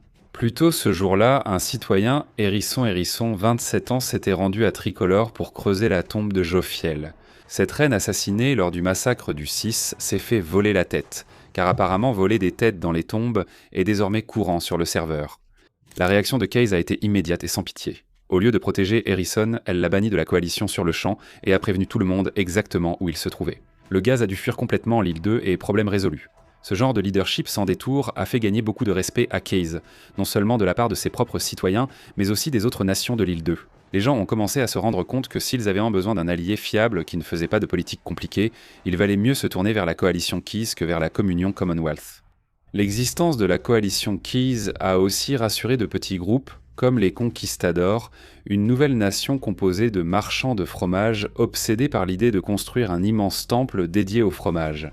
Hyper Faucon Keys, surnommé la voie du fromage, car chacun avait besoin d'objectifs, et les leurs concernaient des produits laitiers sacrés. Et depuis que la barrière entre les îles était tombée le 7e jour, les économies de la plupart des nations de l'île 2 prospéraient. Il y avait beaucoup de commerce et de tourisme entre les îles. Les gens pouvaient enfin voyager librement, échanger des ressources et visiter d'autres civilisations. C'était presque civilisé. Et à Barbieland, il y a eu une nouvelle assez intéressante. Le 8e jour, un joueur nommé Oppenheimer avait marché jusqu'à la nation. C'était aussi lui qui avait publiquement déclaré vouloir détruire Barbieland, car Barbie avait eu plus d'entrées qu'Oppenheimer. Tout le monde pensait qu'il allait tout faire exploser avec une bombe nucléaire, mais il a tellement aimé l'endroit qu'il a demandé la chef en mariage. À Luminaria, les citoyens créaient de nouvelles technologies et restèrent productifs. Ils avaient conçu un système remarquable appelé interrupteur d'énergie, avec 16 fours actifs en même temps et de nombreux wagonnets distribuant tout. C'était de l'ingénierie. Mais ce que les citoyens de Luminaria ignoraient, c'est que le groupe terroriste le plus meurtrier du monde vivait parmi eux, déguisé en citoyens. Fluxum et ses conspirateurs opéraient toujours dans l'ombre, planifiant le prochain événement. Flux lui-même envisageait même de se présenter aux élections qui allaient pourtant avoir lieu le lendemain. C'était très audacieux, et ce n'est qu'un début. Mais malgré toutes ces histoires différentes qui se déroulaient, toutes les nations de l'île 2, quels que soient leurs propres objectifs, restaient unies autour d'une mission. Trouver et tuer Saparata. Le 8e jour, Luminaria avait déjà averti toutes les autres nations que Saparata s'était enfui sur l'île. Certaines nations préparaient déjà des escadrons d'assassinats à envoyer plus tard. Le gars n'avait pas de paix, même en changeant d'île. Cependant, l'île 1 faisait face à un drame politique complètement différent à ce moment-là, l'assassinat de Lingolini. Oui, le chef de la mafia Linguini, qui avait publiquement trahi Infernos lors de la réunion des Blue Cloys et s'était proclamé héros, était mort. Et ce n'était pas une mort naturelle due à la vieillesse, comme vous devez vous en souvenir, c'était un assassinat calculé et brutal. Mamma mia. Un joueur nommé Vita Vitana, l'un des rares survivants de la mafia Linguini, était absolument indigné. Il n'arrivait pas à croire que tout le monde restait aussi civilisé face à cela. Les assaillants étaient intentrés, avaient trouvé Lingolini dans un trou et l'avaient noyé dans la lave. Fin, pas de procès, pas de questions, juste une exécution sommaire. Et qui avait fait ça? Le Covenant, de la main de qui? Sinica, la reine d'Infernos. mais Vita Vitana voulait désespérément se venger. Cependant, il était étonnamment difficile d'obtenir du soutien, car même si la Blue Claws condamnait publiquement l'attaque du Covenant, absolument personne n'était assez courageux pour leur déclarer la guerre. Zanir, leur général, était réputé comme l'un des meilleurs joueurs PVP du serveur. Et en revenant à West Helm le 8, l'empereur Shipud ne pensait qu'à une seule chose, se venger de Nightark. Après le refus d'extradition par la commune Commonwealth, Shipud commença à se préparer à une guerre totale. Mais ce qui l'a fait hésiter, c'est la conviction que la commune Commonwealth était une nation immense avec probablement une armée énorme et bien équipée. Shipud savait que déclarer la guerre risquait d'entraîner l'île 2 à défendre la Commonwealth et à lancer une contre-attaque dévastatrice contre West Helm. Ce serait terrible pour le peuple et pourrait signifier la fin de l'empire qu'il avait bâti. Shipud, en stratège politique, choisit alors de changer de méthode. Il préférait provoquer la communauté du Commonwealth plutôt que d'attaquer directement. Voir s'il pouvait les mettre en colère pour qu'ils fassent quelque chose d'impulsif, quelque chose d'assez grave qui permettrait à Shipud de déclarer la guerre ensuite avec le soutien total de tout le monde. Il voulait qu'ils attaquent d'abord pour se faire passer pour la victime. Shipud savait comment énerver la communauté des elfes du Commonwealth. Il a invité à revenir au Capitole de West Helm, la seule personne qu'il savait que la Commonwealth détestait plus que tout sur le serveur, Saparata. Saparata était de retour à West Helm et Turntap, du Covenant, était avec lui. Cela allait être très intéressant car le Covenant avait amené Saparata à West Helm la veille. Shipud avait demandé à Turntap de protéger Saparata et d'escorter le gars jusqu'à la capitale à nouveau. Sécurité VIP pour le fugitif le plus recherché du serveur. Et Saparata ne faisait pas totalement confiance à Turntap, ni à Shipud, soyons honnêtes. Mais il savait qu'une rencontre avec le chef de West Helm était une opportunité énorme qui pouvait tout changer. Et lorsqu'ils sont arrivés au Capitole, Shipud est allé droit au but sans détour. Il a regardé Saparata et a clairement exprimé ce qu'il pensait de la situation. Selon ces informations, Saparata aurait assassiné tous ses dirigeants sur l'île 2, accusation directe. Saparata a aussitôt nié. Ce n'était pas lui, mais une autre personne sur l'île 2, derrière les assassinats et la corruption. Fluixon, l'empereur Shipudi. Shipud doutait de toute cette histoire, mais il a choisi de suivre pour l'instant. Après tout, tous deux avaient eu des problèmes avec l'île 2, l'ennemi de mon ennemi, etc. Alors Shipud a décidé de prendre les choses en main et allait convoquer lui-même les 4 grandes nations de l'île, pour une réunion. Le West Helm, Covenant, Inferno et Elysium, les véritables puissances de l'île. Et il voulait que Saparata soit présent à cette réunion pour raconter aux dirigeants toute la corruption qui se passait sur l'île 2. Utiliser son témoignage pour prouver que l'île 2 était une réelle menace. Et à cause de la réputation infâme de Saparata en tant que supposé tueur de masse, Sinica d'Infernos et Benjen d'Elysium étaient très hésitants à se montrer.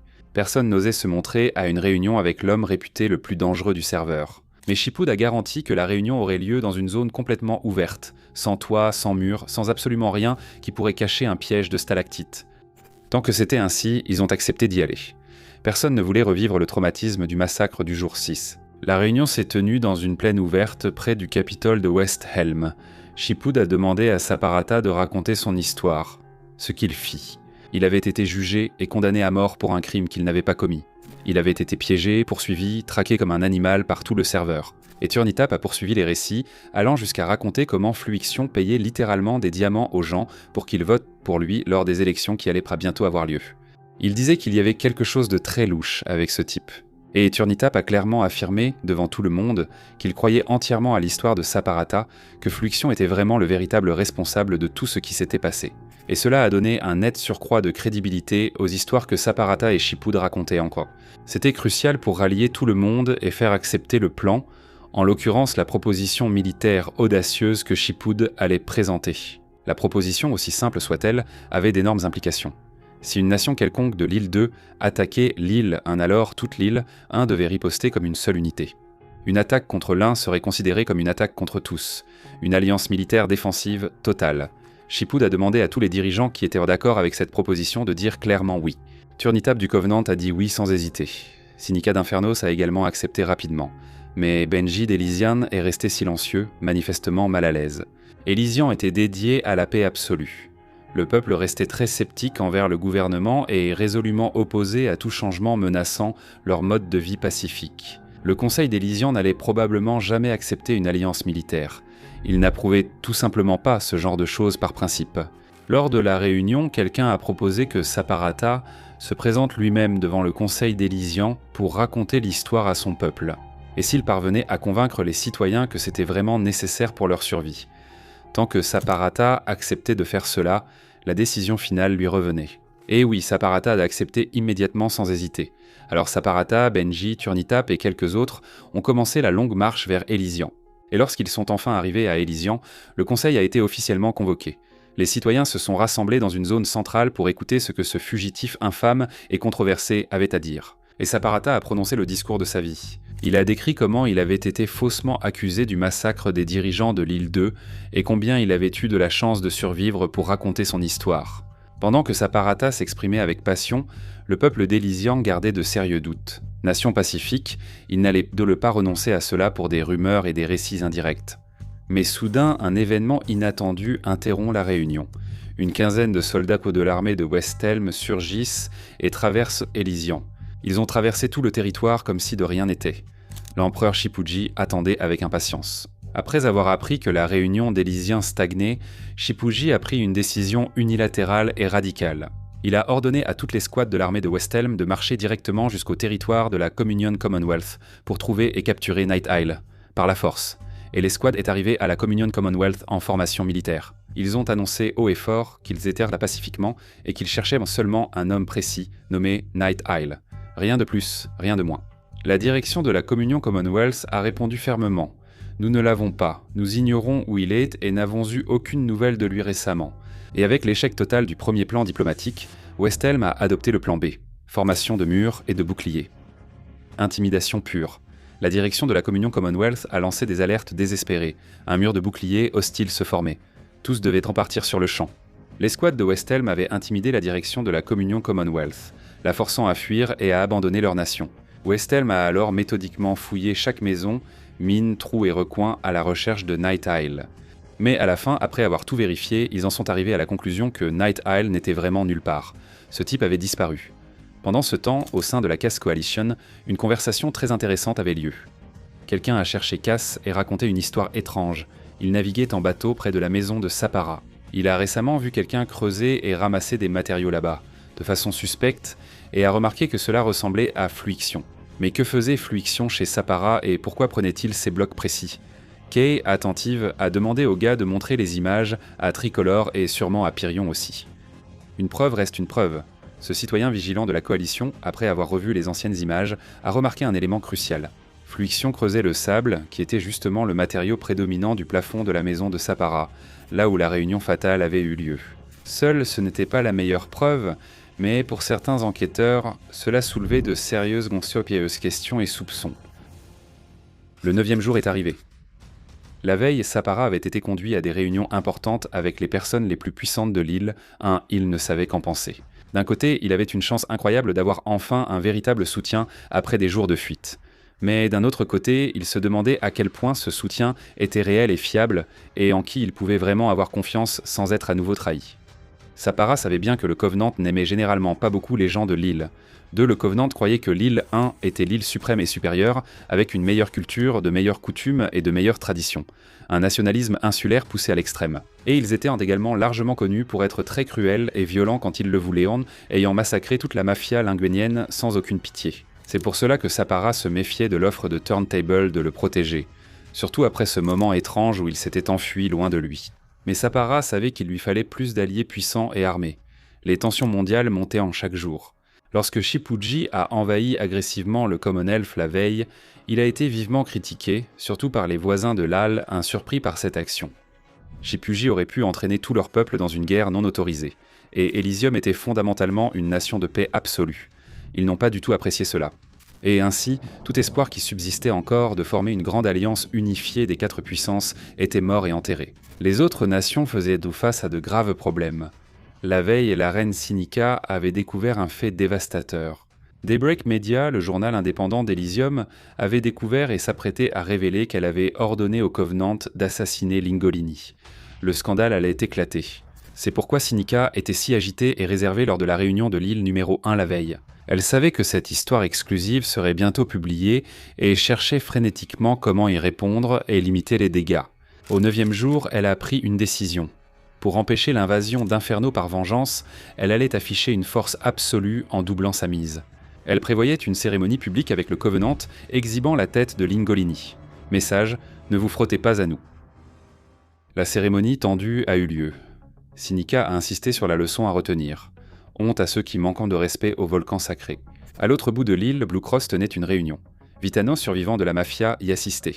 Il a appris qu'Infernos tenait une cérémonie pour brûler la tête de Don Lingolini lors d'une cérémonie. Vitana a clairement dit que sans la tête, ce serait la guerre totale et qu'il irait lui-même mettre la main sur Sinica. Les chefs et les représentants ont décidé qu'Infernos devait être puni d'une manière ou d'une autre. Ils ont commencé à discuter de façon plus sérieuse et incisive s'il fallait ou non déclarer la guerre.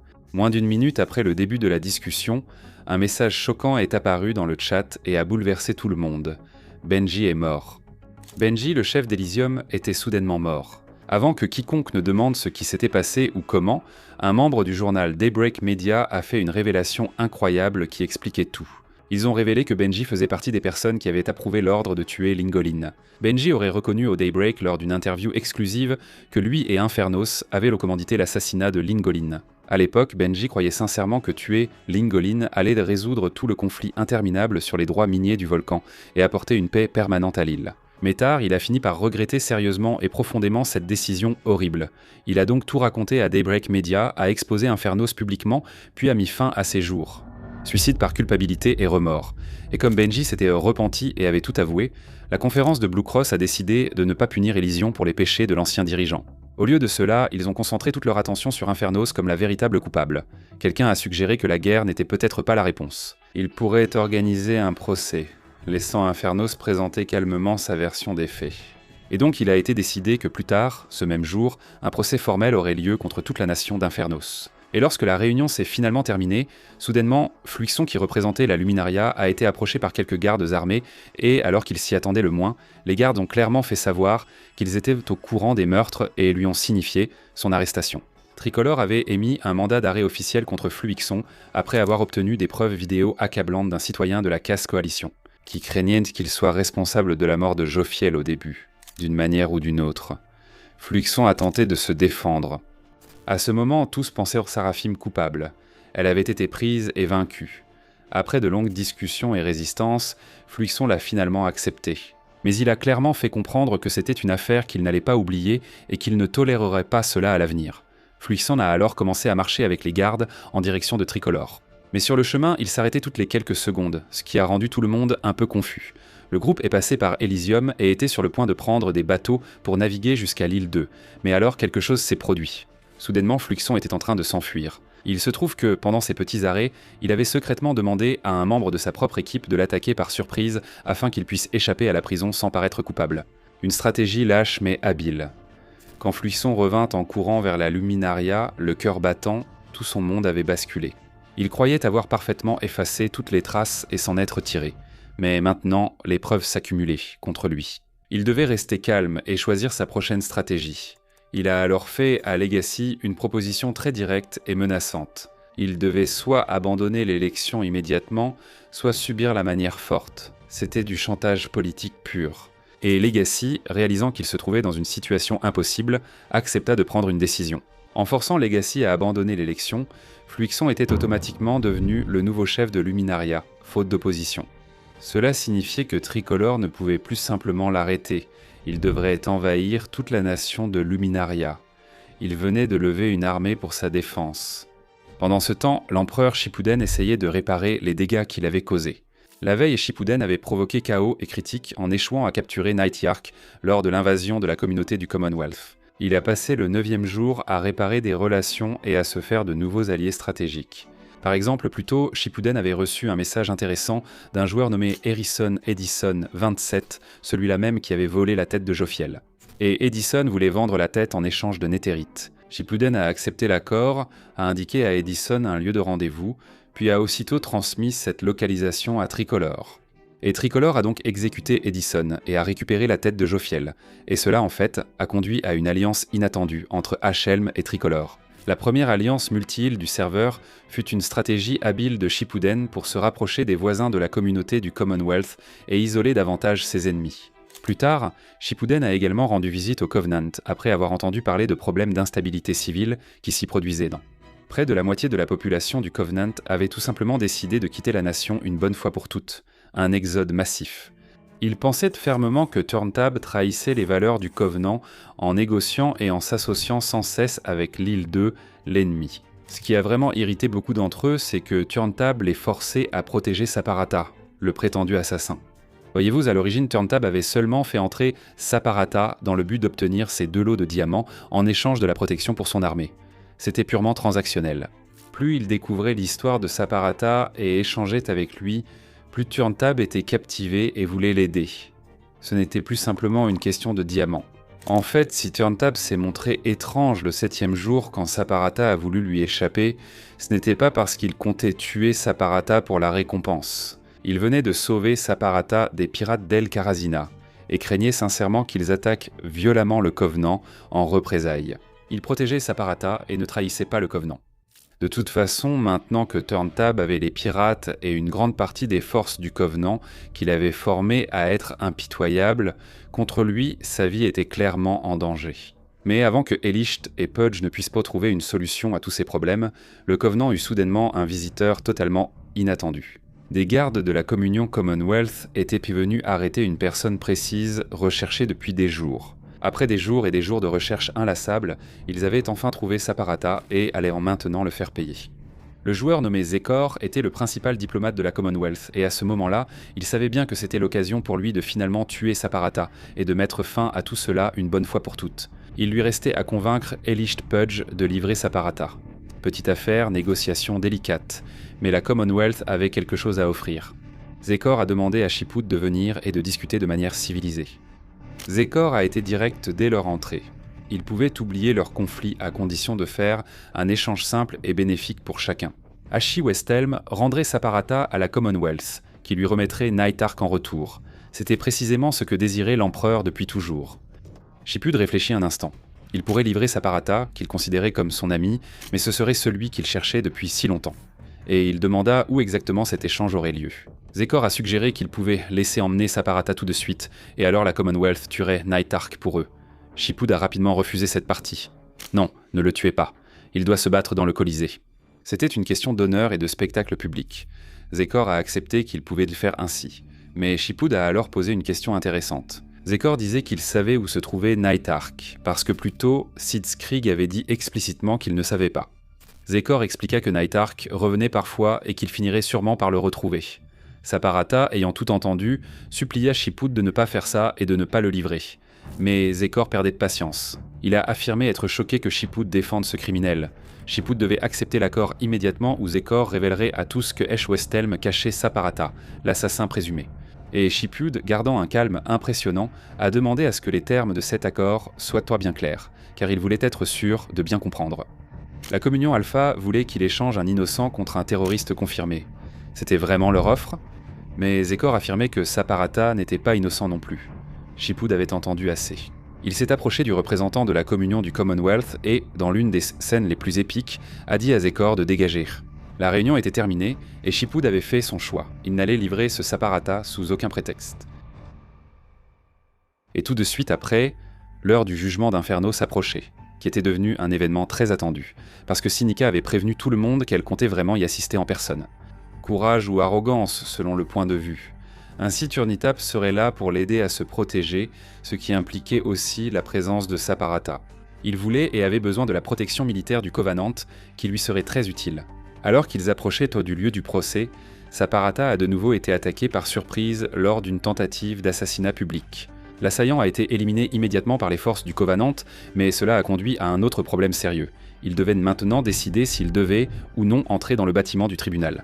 Inquiet des assassinats dans des bâtiments clos, Sinica et tout le peuple d'Infernos étaient venus pour le procès, mais refusant d'entrer au tribunal pour des raisons de sécurité. Ils le faisaient trop dehors, dans une zone ouverte, ou pas du tout. Comme prévu, les gens devenaient très impatients face à ce retard. Le procès n'avait pas commencé que tout était déjà hors de contrôle. Soudain, sans prévenir, un piège de stalactites cachées s'est déclenché. Et aussi simplement que cela, Turnitap était mort. L'un des meilleurs militaires du serveur a été assassiné par 2 anciens citoyens en colère du Covenant qui étaient revenus spécifiquement pour se venger. Tout le monde s'est mis à crier qu'il fallait courir. La reine cynique a conduit son peuple et les forces restantes du Covenant, désormais sans chef, à se replier aussitôt vers le château d'Infernos. Inferno et le Covenant ont été reconnus coupables d'avoir tué la mafia Linguini lors du procès, malgré le chaos. Mais maintenant que Sinica contrôlait toute l'armée du Covenant équipée en éthérite, il était impossible d'arrêter qui que ce soit. Ils étaient intouchables sur tous les plans. Saparatal a été laissé seul au tribunal dans le chaos et a couru jusqu'à Ashelm pour chercher l'empereur Shipud, occupé par une nouvelle crise politique. Shipud semblait enfin avoir ce qu'il voulait. Il avait mis la Commonwealth en colère, et selon l'espion d'Ashelm, elle se préparait à entrer en guerre. De plus, Shipud avait reçu un message direct l'invitant à la Commonwealth pour une prétendue réunion. Invitation douteuse. Sans surprise, Shipud s'est méfié. Il soupçonnait que cela pouvait être un piège évident.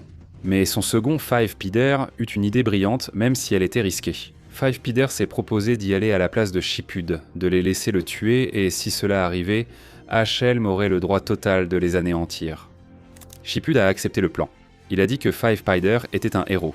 Gloire à Ashelm. Five Pider se rend alors à la Commonwealth, où des gens l'attendaient, manifestement en train de préparer quelque chose. Et dans le chat, peu de temps après, l'assassinat du commandant en second d'Ashelm a été annoncé. Five Pider était mort. Furieux, tous les soldats de la plus grande nation d'Yggdrasil partirent au combat. Mais en arrivant à la Commonwealth, ils remarquèrent quelque chose d'étrange. Où était passé tout le monde? La Commonwealth était totalement abandonnée. Voyez-vous, après cette réunion tendue entre Zergo et Shipud, Sitzkrieg avait désespérément tenté de rassembler toute l'île 2 contre Ashelm pour former une coalition anti-Ashelm. Mais aucune nation ne l'a rejoint. Personne n'a voulu soutenir la Commonwealth. Alors, avec une dernière pique mesquine contre Ashelm, Sitzkrieg a décidé de tuer Five Spider Pider. De dissoudre la Commonwealth une bonne fois pour toutes. Fin de la nation. Sitzkrieg et ses derniers citoyens ont donc choisi de partir s'installer dans le seul lieu au monde où Ashelm ne pourrait ni s'infiltrer ni attaquer. Ils sont allés droit au volcan, directement à Infernus, où la reine Sinica les a chaleureusement accueillis. Bienvenue à Infernus, les amis. Les surprises d'Alélin s'enchaînent. Ce sont des échecs en 4D où chacun anticipe l'autre. Le volcan était soudain rempli uniquement de personnes recherchées et condamnées. Une forteresse imprenable. À la casse coalition, la journée s'achevait sur un bilan productif. De nombreux gilets fabriqués, beaucoup de ventes et même une fête d'anniversaire. Une vie heureuse et paisible. Alors que son peuple était heureux, Cass savait que le monde extérieur devenait vite incontrôlable. En tant que dirigeante responsable, Cass devait tenir un registre des conflits mondiaux. Mais au 9e jour, ils étaient tout simplement devenus accablants. Elle observait de loin, tandis que le Commonwealth s'effondrait complètement. Elle voyait les dirigeants mondiaux mourir à gauche et à droite. Elle regardait les traîtres internes échapper à la justice, se barricader avec de la néthérite comme défense, en plus de la hauteur pure du volcan. Mais malgré toute la turbulence et le chaos, Cass passa la majeure partie de la journée à essayer de résoudre ce qui était désormais le plus grand mystère du monde. Qui avait réellement assassiné tous les dirigeants de l'île 2? Était-ce Saparata ou était-ce Fluixon? Était-ce vraiment la question? Était-ce là le dilemme? Quel aurait été le motif de Saparata? Aucun n'a été mentionné à son procès, pourtant il a été jugé coupable. Étrange, très étrange, la balance penchait seulement d'un côté. Et en fait, en y repensant, tout le procès avait été étrangement court et le juge avait pris sa décision très rapidement, trop rapidement, comme s'il avait été acheté. Eh bien, le 9, alors que des citoyens de Cass exploraient la Commonwealth, ils ont découvert pourquoi. Ils ont trouvé dans la maison du juge un coffre avec des diamants de Fluixon. Et là, c'était clair. Il avait soudoyé le juge pour s'assurer que Saparata soit déclaré coupable. La corruption judiciaire avait été révélée et peu à peu, le puzzle se reconstituait. Quand Cass a découvert cela, elle a immédiatement convoqué une réunion urgente avec les dirigeants locaux des environs. Tout le monde était d'accord. C'était Fluixon depuis le début. Fluixon devait mourir. Cass a reçu l'autorisation de Legacy d'envahir Luminara si besoin. Mais ce serait rapide. Entrer, éliminer Fluixon et repartir. Mission précise. C'était prévu à la première heure le lendemain. Et enfin, le fatidique 10e jour est arrivé. Luminara organisait une cérémonie commémorative. Ils se réunissaient parce qu'ils n'avaient jamais eu l'occasion de vraiment pleurer leur ancien chef, Three Below Zero. Et qui coordonnait la cérémonie? Oui, Fluixon, leur nouveau chef. Ironiquement, c'est lui qui a orchestré l'assassinat de Tribal Zero. Un rebondissement après l'autre. J'ai dit que l'histoire de ce type allait devenir encore plus folle. Et c'est alors que, soudainement, la casse coalition est arrivée en force. Ils sont partis en mission chirurgicale pour tuer Fluixon une bonne fois pour toutes. En chemin, Cass s'est arrêtée à Aperion pour rassembler aussi son peuple. Elle a expliqué comment elle avait identifié l'auteur des assassinats de dirigeants, dont leur président. Le plan était simple et efficace. Aperion allait envahir Luminara par le sud, tandis que la casse coalition s'approchait par la mer pour empêcher Fluixon de s'échapper. Encerclement total. Fluixon, en les voyant, s'est mis à courir désespérément. Ils lui ont crié de se rendre. Sans autre choix, il s'est arrêté, a levé les mains et s'est rendu. Tout était terminé pour lui. Ils ont annoncé qu'il était officiellement en état d'arrestation pour les meurtres, mais il y a eu de la confusion. Il y en a toujours.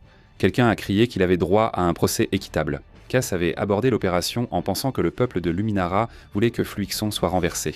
Mais en réalité, la majorité des citoyens de Luminara ne savaient absolument rien de ces crimes à ce moment-là. L'information ne s'était pas encore répandue. Cass ne savait soudain plus quoi faire. La situation se compliquait. C'est alors que tout a changé. Fluixon s'est enfui dans la confusion. Alors que Cass et les forces d'Aperion tentèrent de l'arrêter, Fluixon a averti un allié secret, qui a déclenché un piège que Fluixon avait préparé la veille, spécialement pour les cas de fuite. Et le sol sous les poursuivants les plus proches s'est effondré d'un coup. 5 personnes sont tombées directement dans un trou avec des stalactites pointues au fond. 5 morts sur le coup. Le piège fonctionna parfaitement, permettant à Fluixon de gagner du temps pour s'échapper, conscient qu'il serait poursuivi. Après avoir réussi à s'éloigner, il s'est enfui vers l'océan et a quitté l'île de Cass, et Aperion ont envoyé des escouades de traque pour retrouver Fluixon, pendant que Legacy guidait les citoyens de Luminara vers un lieu sûr. Et ainsi, Legacy, du moins pour l'instant, avait pris la tête de Luminara. Cass et Aperion avaient 5 citoyens en moins, et Fluixon s'en était encore une fois sorti. Enfin, du moins, c'est ce qu'il pensait. Après l'activation du piège de Fluixon et la mort de 5 personnes, le monde entier s'est interrogé. Cela s'est-il produit à Luminara ? Fluixon a-t-il construit ce piège ? Attends, Fluixon a vraiment tué ces personnes ? Le jour fatidique du 10, la nouvelle a commencé à se répandre rapidement sur ce qui s'était passé. C'était le piège de Fluixon. Est-ce que Fluixon a construit ce piège ? Et cela a amené les gens à se demander, Fluixon pourrait-il être derrière les assassinats des dirigeants de l'île 2 depuis le début ? Tout le monde s'en est rendu compte. Ils ont enfin compris. Au final, Saparata, qui avait été accusé à tort, disait la vérité depuis le début. Et les gens ont commencé à se demander comment Saparata se sentait. Ils ont finalement compris qu'il était innocent et il était heureux. Pour la première fois depuis sa cachette, l'innocence de Saparata était prouvée et le monde le soutenait enfin, lui, le personnage le plus à plaindre et injustement traité de l'histoire. Et maintenant, au lieu de traquer Saparata, toute l'île 2 était déterminée à retrouver Fluixon, le véritable coupable depuis le début. Et en fait, la recherche de Fluixon n'a pas duré longtemps. Quelqu'un venait de voir Fluixon gravir le volcan. Il s'enfuyait vers Infernos. Sinéga aurait offert refuge à Fluixon et à Infernos à condition que lui et son équipe construisent des pièges mortels tout autour du périmètre du volcan pour que personne ne puisse s'introduire. Elle le protégeait, mais le reste du monde n'était pas intimidé. Le reste du monde avait une motivation. Tous pour Saparata. Le 10e jour, toute l'île a rejoint l'alliance tricolore West Helm et déclaré la guerre totale à Infernos, refuge des fugitifs et criminels des 2 îles. Covenant, Elf, puis Fluixon et sa troupe. Mesdames et messieurs, un bain de sang s'annonce. Saparata a aussi tenu un discours fort devant les troupes. Il y a quelques jours, sa maison avait été transformée en piège mortel dans son dos. Il a été accusé à tort et forcé de subir un procès truqué. Il a été exilé et reconnu coupable de toutes les accusations. Mais maintenant, tout le monde connaissait la vérité sur qui avait vraiment éliminé leur chef et ami. Maintenant, ils allaient marcher. Maintenant, ils allaient envahir le volcan. Et ils allaient obtenir justice. Des centaines de joueurs se sont rassemblés. La plus grande force militaire jamais vue sur les serveurs. Westhelm, Valor, Aperion, Caste Coalition et d'autres, tous unis pour un objectif. La bataille d'Infernos allait commencer. Les forces d'Infernos s'étaient les préparées. Ils avaient construit une forteresse massive appelée le Grand Gouffre des Cendres, soutenue par 4 chaînes géantes. Il y avait un seul pont reliant le Grand Gouffre à la bordure du volcan. Et ils avaient préparé ce pont. Ils avaient cassé les rampes, rétréci le passage et fait des trous stratégiques. Les défenseurs, renforcés par d'anciens membres du Commonwealth et la force du Covenant, restaient parmi les meilleurs joueurs de PvP du serveur, même sans turn tap. Nevermore, une nation de la L1 restée neutre pendant la majeure partie de l'événement, avait aussi rejoint la défense.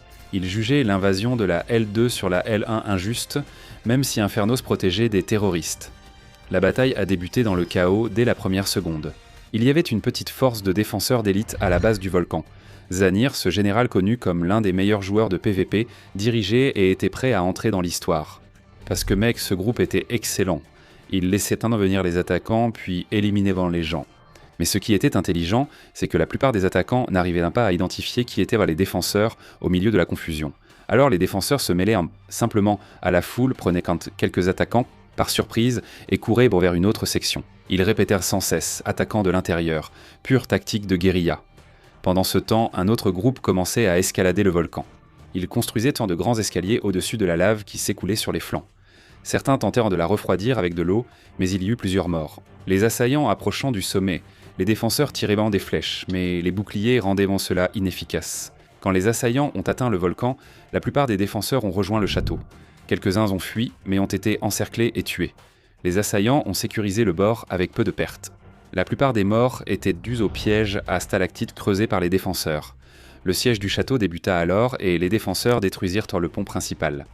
Les assaillants ont construit des ponts improvisés, pendant que d'autres formaient un mur de boucliers sur le pont endommagé, avançant sous un feu nourri. Finalement, ils ont réussi à entrer. Et l'une des premières choses qui s'est produite était tragiquement comique. L'un des conspirateurs, appelé Gotoga, dans son plan de défense, a fini par activer un piège de TNT trop tôt. Il a tué 3 membres de son équipe et un seul assaillant. La bataille fut intense, avec des pertes et beaucoup de drames des deux côtés. Finalement, les assaillants ont pris les étages inférieurs et atteint les chefs. Sinica et Sitzkrieg, qui jusque-là semblaient intouchables, qui jusque-là étaient retranchés derrière les barreaux dans une tour. Ils ont été trop lents à réagir lorsque finalement les assaillants sont montés. Et ce fut un massacre.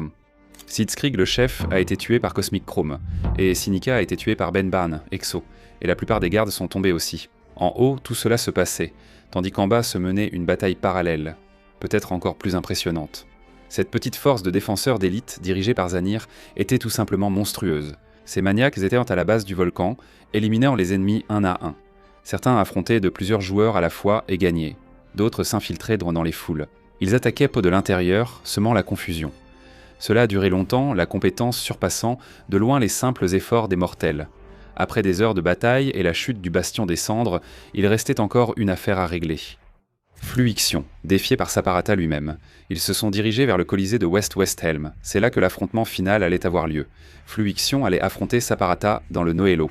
Alors que tout s'observait dans ce Colisée où la justice de West-Westhelm se décidait par le combat, nous assistons au règlement de compte final.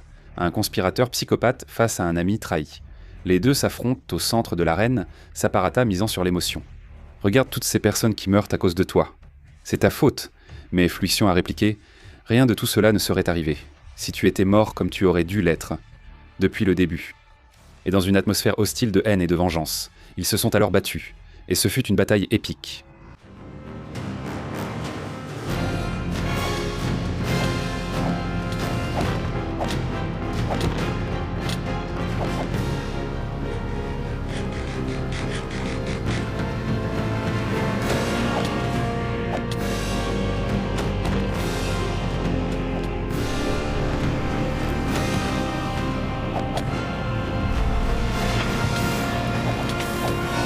Mon Dieu!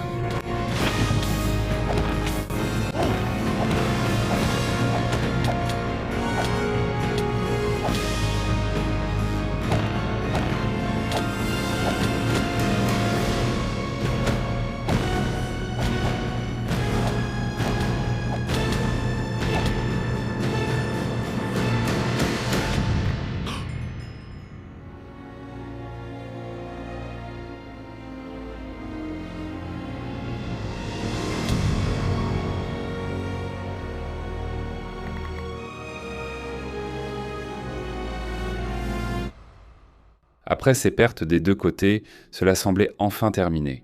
Les alliés et conspirateurs de Fluixion, comme Thomas 5200, ont même essayé de s'enfuir, mais ils ont finalement été jugés et conduits à l'exécution. Après la guerre, des personnes du monde entier ont pleuré les morts et réfléchi à l'avenir. Inferno, le Covenant et le Commonwealth ayant disparu de la carte, la création d'un nouveau gouvernement mondial a été discutée sans jamais aboutir. Les nations restantes étaient finalement d'accord pour simplement avoir la paix. L'île, cependant, a porté le poids de la guerre. Des plantations piétinées, des arbres brûlés, le volcan dévasté. Les habitants de l'île 1 ont souffert. Certains ont rejoint des cultes, d'autres ont déménagé sur l'île 2. Tous ont pleuré leurs proches et cherchèrent maintenant un nouveau but, à reconstruire ce qui avait été détruit. Tous vivent en paix, même le Saparata revenu sur l'île 2, mais il n'était peut-être pas encore totalement à l'abri des conflits. La boulangerie de la Caste Coalition n'avait pas été incriminée pour la mort de Wood Daddy au début, si vous vous rappelez cette histoire. Nighthawk restait introuvable. Dieu seul sait où, car il ne s'est toujours pas montré. Ce vaste monde abritait sans doute des histoires sans fin, ce qui avait sa beauté. Shipuji et les autres savaient qu'il restait du travail, mais cette nuit-là, ils pouvaient se reposer. Nous avons aussi célébré le mariage de Barbie et Heimer. Et là, Barbie a parlé de comment et quand ils se sont rencontrés et a même fait une déclaration dans ses vœux. Je cite « Au début, j'ai fui. parce que je croyais qu'il allait tout faire exploser. J'ai compris qu'il pouvait tout faire exploser, mais ne le ferait pas forcément. » Fin de citation. L'amour est beau et, au lieu d'anneaux, ils ont échangé une bombe nucléaire. 3, 2, 1, la fusée a illuminé tout le ciel. Dans cette même maison de vacances, Sabarata a aussi décidé de consacrer du temps à son propre deuil. Sur une tombe improvisée, il a mis une plaque pour son ancien compagnon. Fluixum adieu, je cite. Ainsi se termine l'histoire la plus folle que Minecraft ait jamais connue. 1000 personnes, 2 îles, 10 jours de chaos, propagande nationaliste, conspiration, assassinat, procès truqués, une guerre épique et un mariage nucléaire. Au centre, il y avait Sabarata, pauvre homme pacifiste, qui est passé d'ennemi public, numéro 1 à héros réhabilité. À la fin, la vérité finit toujours par éclater, même si cela prend du temps, même si cela coûte des vies, même si c'est brutal. La vérité éclate, et quand elle éclate, les empires s'effondrent. Abonnez-vous à la chaîne et suivez-moi sur Instagram, LImin77. Edge.